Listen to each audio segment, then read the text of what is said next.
Hello guys, সবাই কেমন আছে? আশা করি ভালো আছে। আমি আমার বন্ধু মিলে চলে আসছি উত্তরা। আর মূলত এখন দাঁড়ায় আছি ব্রিজের উপর। আর এটা হচ্ছে জিসান ভাই, তিনি আমাদের ফ্রেন্ড। আর ওই বিল্ডিং গুলো দেখতেছেন, এগুলো হচ্ছে দিয়াবাড়ি বিল্ডিং। আর আমরা দিয়াবাড়ি এলাকায় আছি। আর এই লেকটা দেখতেছেন, এটা হচ্ছে দিয়াবাড়ির লেক। মানুষজন নৌকা চালাতে রাত্রি গতি চলতেছে, এগুলো ফুচকার দোকান। দিয়াবাড়ির ফুচকা আমরা দেখি না, দিয়াবাড়ির ফুচকার দোকান নদী সাইডে হচ্ছে সেই ফুচকার দোকান। আর আমরা বর্তমানে ব্রিজের উপর দাঁড়ায় আছি, এখানে খারাপ আমার বাতাস খাইতেছি, কারণ বাতাস গুলা ভালোই।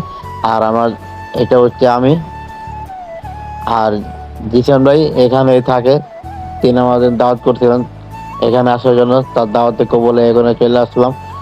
আর এই উত্তরা দেওয়ারি ঘোরার আমার অনেক ইচ্ছা ছিল ভাই, কিন্তু কখনো আসতে পারি নাই। তো অবশেষে আজ এসে বললাম, আমি আর আমার বন্ধু মিলা ঘোরার জন্য। জিসান ভাই আমাদেরকে সুন্দরভাবে সব জায়গাগুলো ঘোরা দেখাইছে।